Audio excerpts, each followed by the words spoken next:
Cricri, alias Christian, téléspectateur de la chaîne, pose une question au sujet de l'externalisation du traitement des migrants pour certains pays d'Europe. Alors de quoi s'agit-il? Il s'agit pour ces pays de ne pas, si j'ose dire, stocker chez eux, ou en tout cas garder chez eux, les migrants, alors soit dans la période d'attente, en attendant que leur cas soit statué, soit et surtout en ce qui concerne entre autres le Royaume-Uni, il s'agit d'envoyer dans certains pays les migrants qui seront déboutés de leur demande. Alors il y a donc le Royaume-Uni qui, comme nous le dit cet article, a un projet de loi visant à expulser des migrants vers le Rwanda. Il s'agit donc d'un accord entre le Royaume-Uni et le Rwanda pour y expulser les migrants qui seraient déboutés de leur demande d'asile. Et puis, plus proche de nous, sans doute, puisqu'il s'agit d'un pays de l'Union européenne, on nous dit dans cet article qu'il y a eu un accord surprise entre l'Italie et l'Albanie sur l'accueil des migrants. Cet article nous dit « Rome a conclu un accord avec Tirana, donc la capitale de l'Albanie, pour y construire des centres destinés à accueillir jusqu'à 39 000 migrants chaque année, qui seront sauvés par sa marine militaire. » Alors, évidemment, l'opposition n'est pas d'accord dans ce pays-là, mais on voit donc que ce qui n'était qu'une initiative britannique au départ a donné des idées à d'autres pays. Et puis, on nous dit dans cet autre article que cet accord entre l'Italie et l'Albanie, eh bien finalement, le club des 12 étoiles s'en lave les mains, puisqu'on nous dit c'est hors de la législation du club. Donc, bon, le club n'a pas à statuer là-dessus, c'est l'affaire de la seule Italie, nous dit-on. Donc, grosso modo, on ne veut pas savoir, c'est pas nos affaires. Alors la question de Christian au sujet de cet envoi de migrants vers d'autres pays, cette espèce de sous-traitance des migrants, Christian voudrait savoir si ça va fonctionner, si ça va vraiment marcher. Alors, puisque c'est une question en oui ou en non, je vais poser la question au pendule. Alors, je vous rappelle le protocole, ça c'est oui. Ça, c'est non. Si le pendule tourne, c'est que la question est mal posée, c'est qu'il faut la poser autrement. Si le pendule ne bouge pas, c'est que soit il n'a rien à dire, soit il ne veut rien dire sur le sujet. À supposer que le pendule est une volonté. Alors, je pose donc la question. Est-ce que... Alors, on va peut-être poser deux questions, l'une pour le Royaume-Uni, l'autre pour l'Italie. Ça évitera de tout confondre. Alors, la première question concernant le Royaume-Uni, est-ce que l'accord de renvoi des migrants du Royaume-Uni avec le Rwanda va fonctionner?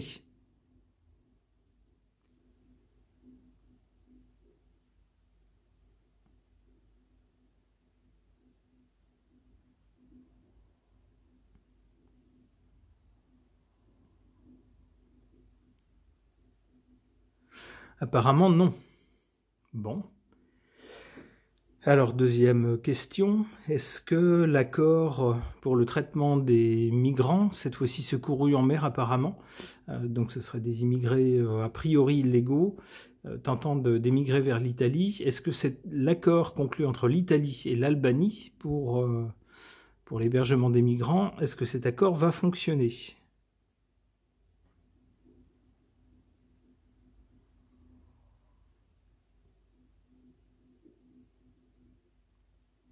Alors là, c'est oui, par contre. C'est un oui même assez net. D'accord, ok. Une autre question de Christian, c'était « Et la France dans tout ça ?» Est-ce que la France pourrait peut-être envisager ce genre d'accord avec un pays tiers, un pays extérieur? Alors on peut reposer la question au pendule, est-ce que la France, à l'avenir, aura ce genre d'accord avec un pays tiers pour l'expulsion de migrants?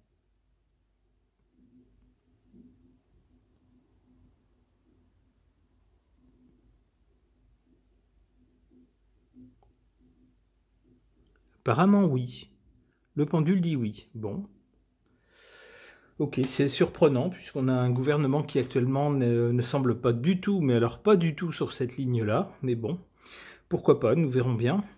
Alors sur cette question de l'externalisation du traitement des migrants vers d'autres pays, confiés à d'autres pays, j'interroge le tarot de Marseille.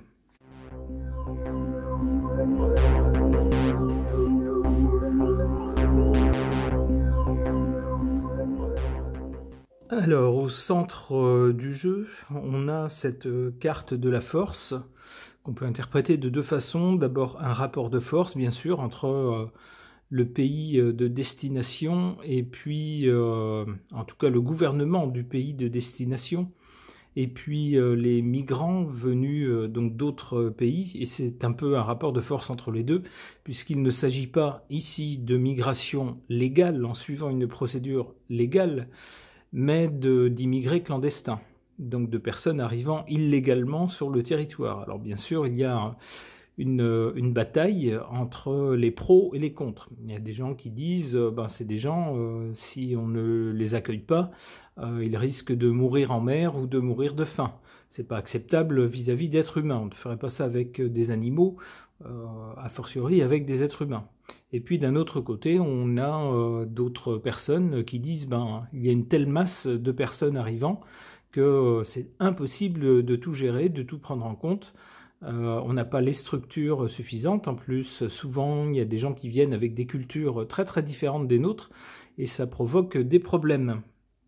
On a donc un rapport de force entre diverses personnes. L'idée d'externaliser donc le traitement des migrants permet justement de faire, c'est un pas, une petite victoire, on va dire, de la part des gouvernements qui montrent un peu les muscles et qui disent en attendant que votre sort soit statué, vous ne serez pas dans le pays, voilà. C'est le cas de l'Italie par exemple. Et puis pour d'autres pays, il s'agit, lorsque les personnes sont déboutées de leur demande, elles ne restent pas sur le territoire et d'une façon ou d'une autre, on les envoie vers un autre pays, ce qui est aussi une façon de montrer les muscles. Alors auparavant, ou en cause, on a ici cette carte du soleil. Alors évidemment, même si c'est pas toujours le cas, évidemment, les migrants peuvent venir d'un peu partout dans le monde. On a quand même une majorité de migrants qui viennent de pays chauds, on va dire, de pays, on dirait entre guillemets, du soleil. On voit ici des gens qui n'ont pas grand-chose sur le dos. Ce sont en général effectivement des gens plus pauvres. C'est logique, qui émigrent vers des pays plus riches ou censés l'être, dans l'espoir de trouver une meilleure vie. Alors le résultat ici, c'est plutôt un effondrement, un cataclysme, un choc, ce que vous voulez. En tout cas, c'est pas calme. Le résultat, c'est pas un long fleuve tranquille. Avec la Maison Dieu, on voit que c'est un bouleversement.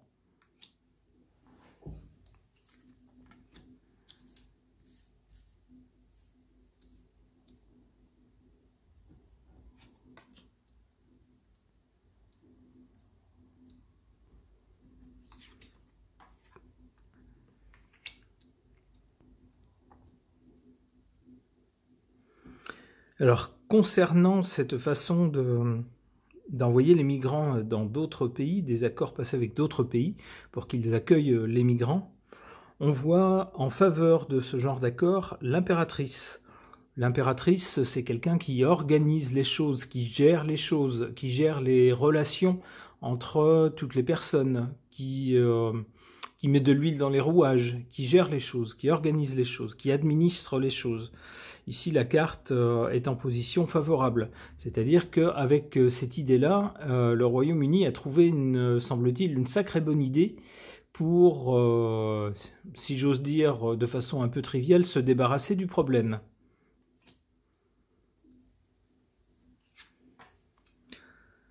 En carte ici défavorable, on a cette carte de la Lune. La Lune nous montre des choses incertaines, des faux semblants, des choses qu'on croit ou des apparences qui semblent qu'on prend pour argent comptant et qui finalement sont trompeuses.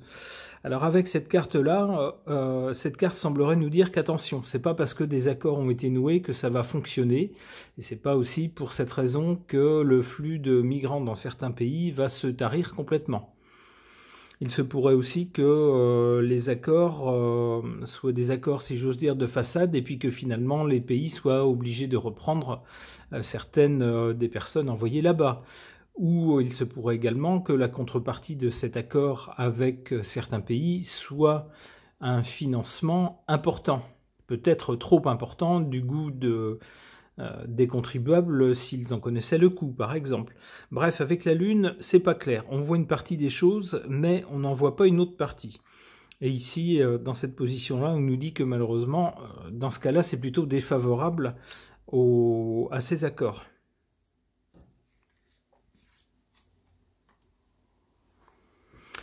Bon, et bien donc pour l'avenir, il semble que le résultat de ces accords ne soit pas très bon dans un premier temps avec la Maison Dieu. Il semble que ça déclenche des choses un peu violentes, et puis que du coup, on remette le sujet sur le tapis, on se demande si on a bien fait, on se demande s'il n'y aurait pas des choses à faire, des choses peut-être à remettre en question. On voit que ça discute, ça hésite, et puis on est contraint de faire des choix.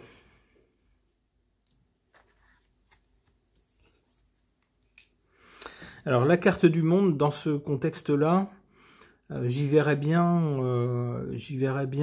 justement le fait qu'il est question d'autres pays. Hein. Ce n'est pas le fait d'un seul pays, mais d'au moins 2 pays. Donc là, apparemment, il faudra renégocier des choses ou rediscuter des choses entre les 2 pays concernés à chaque fois. Parce que les choses, au départ, ne se passeront pas de façon calme et sans heurts. Allez, une dernière carte.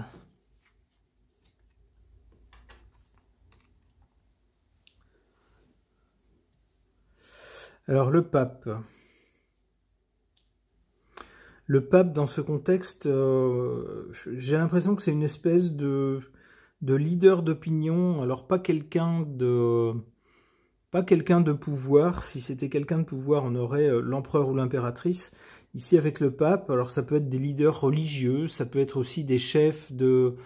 je ne sais pas pourquoi ça me vient, mais des groupes peut-être de migrants. Peut-être que parmi eux, un chef émergera, une personne prendra la parole pour d'autres et sera écoutée par rapport à ces accords-là. Alors c'est peut-être quelqu'un qu'il faudra prendre en compte à l'avenir pour gérer justement les flux de migrants et puis l'externalisation. Excusez-moi, le mot est un peu compliqué pour moi qui n'ai pas l'habitude de l'employer. Donc ici, on aura peut-être une personne qui n'est pas dans les rouages du pouvoir, mais qui apparaîtra, un leader d'opinion, ce genre de choses, un porte-parole, quelqu'un avec une certaine expérience, une certaine sagesse, qui parlera pour les petites gens. Alors, on peut penser aux migrants, et qui interviendra dans les accords peut-être entre pays. Ok. Concernant ces accords entre différents pays pour le traitement des migrants, en particulier ceux qui sont renvoyés, ceux qui tentent d'entrer illégalement et qui sont pris, ou ceux qui sont déboutés de leur demande, j'interroge cet oracle des signes du temps.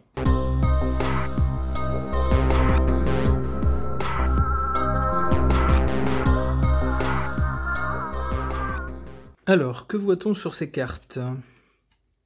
En carte centrale, on a cette carte de la clé qui nous parle d'opportunité. En effet, le Royaume-Uni, comme souvent, a eu une idée originale que d'autres n'avaient pas eue avant, enfin, pas à ma connaissance, en tout cas au niveau européen. Cette idée, c'est de sous-traiter en quelque sorte à un autre pays, un pays tiers, la gestion des migrants déboutés, des migrants renvoyés. Ça crée une opportunité, on le voit, l'Italie a tout de suite sauté sur l'occasion, elle a tenté justement d'adopter le même genre de mesures avec succès, puisque le club des 12 étoiles dont elle fait partie lui dit grosso modo « ce sont vos affaires, nous n'intervenons pas, vous gérez vos migrants ». Il y a donc une opportunité, alors non seulement pour l'Italie, mais pour d'autres pays qui seraient concernés par ces flux de migrants et par des difficultés à les gérer une fois qu'ils sont sur le territoire. C'est le moment. En cause, ici, on voit cette carte qui nous parle de nombres, alors de nombres angéliques et de confirmation. Alors moi, j'y vois surtout une nappe d'un restaurant avec une addition dessus. On voit surtout l'addition à payer, c'est-à-dire pour les pays d'Europe qui en ce moment connaissent de grosses difficultés économiques. Le Royaume-Uni, même s'il n'est plus dans le club des 12, connaît en ce moment, et ça ne date pas d'hier, ça date de plusieurs mois, voire années, des difficultés économiques. Et puis le traitement des migrants coûte très cher. Il faut leur trouver un logement, il faut leur assurer des soins, il faut leur assurer également de quoi manger, etc. Et ça coûte très cher. Donc on peut penser que c'est ce constat d'une dépense importante, d'un problème pour le budget qui a poussé ce pays à prendre ce genre de mesures. En résultat, ou pour l'avenir, avec cette carte du mauvais œil, on nous parle de protection. Alors la protection, elle peut être vue dans deux sens. On peut nous parler là justement de protection des migrants. Alors la question se pose, suivant le pays vers lequel ces migrants sont renvoyés. L'article du site des Nations Unies dit bien que c'est conforme à la loi seulement si les migrants sont renvoyés vers un pays dont on considère qu'il ne met pas leur vie en danger, grosso modo.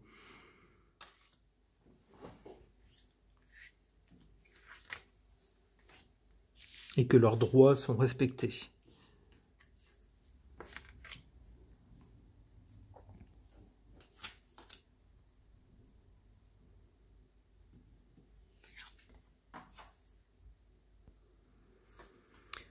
En défaveur de ces accords, on a cette carte du caducée, alors qui nous parle de guérison, mais on voit surtout ces portes qui font penser à l'arrière d'un camion de secours ou de pompiers, ou une ambulance, vous voyez ce genre de véhicule d'intervention rapide pour des problèmes de santé. Cette carte ici est en position défavorable, ça laisse penser que justement le renvoi de ces migrants vers ces pays d'accueil, plus pauvres que les pays de destination initiale, risque de poser des problèmes du point de vue de la santé, du traitement de la santé et des soins accordés à ces migrants. C'est ce qui joue en défaveur. En leur faveur, en faveur de ce genre d'accord, on a cette carte des abeilles qui nous parle de communauté. Alors, une communauté par rapport aux abeilles, ça donne l'idée d'une ruche, c'est-à-dire d'un ensemble d'individus qui travaillent tous dans le même sens, en étant formatés de la même façon. Et c'est bien ce qui parfois pose problème avec l'arrivée de certains migrants venus de pays dont la culture et l'organisation est très très très différente du pays de destination, et ça crée parfois un choc avec des gens qui n'envisagent pas la vie de la même façon, qui n'envisagent pas la vie en communauté de la même façon, qui n'ont pas les mêmes valeurs. Et ben voilà, ça crée parfois des problèmes, alors pas toujours, hein. Il y a des personnes qui changent très facilement d'un système à l'autre, qui s'adaptent, et puis d'autres qui ont tendance à reproduire le système qu'ils ont connu avant dans leur pays d'origine, dans le pays de destination, alors qu'il est différent dans le pays de destination. On comprend que ça pose parfois des problèmes. Alors, je comprends cette carte ici dans ce sens, dans le sens que le fait de renvoyer tous ces migrants qui seront déboutés de leur demande d'asile, ça permettra au pays d'accueil, au pays de destination, de maintenir une certaine cohésion, si j'ose dire, de sa communauté, des personnes qui vivent sur son territoire.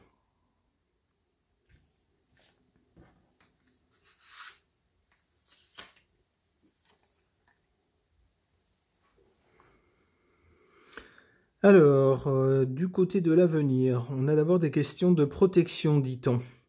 ici, avec cette carte du mauvais œil. Il sera question, on le voit d'ailleurs avec cette question des soins qui jouent en défaveur des migrants qui seront renvoyés vers les pays tiers.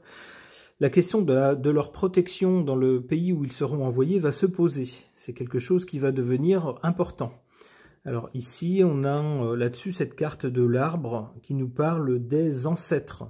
Alors qui peut nous parler également de racines, c'est-à-dire, on va dire, tant qu'à renvoyer ces migrants dans un autre pays, autant essayer de les envoyer vers un pays qui peut être plus proche de leur culture d'origine. Alors, le Rwanda, par exemple, pour le Royaume-Uni, ça peut faire l'affaire pour des pays sans doute voisins, encore que en Afrique, j'ai cru comprendre, je connais très peu ce continent, mais j'ai cru comprendre que ça fonctionne plus que par nationalité, ça fonctionne beaucoup par ethnie. Alors, est-ce que ça pourra faire l'affaire? Je ne sais pas. Mais avec cette idée des ancêtres, c'est un peu ça qui se pose comme question. C'est-à-dire, on va renvoyer les gens dans un pays. Est-ce que ça va pouvoir le faire? Est-ce que dans le pays où ils vont être envoyés, eh bien, suivant leur nationalité ou leur ethnie d'origine, est-ce que ça ne va pas poser des problèmes?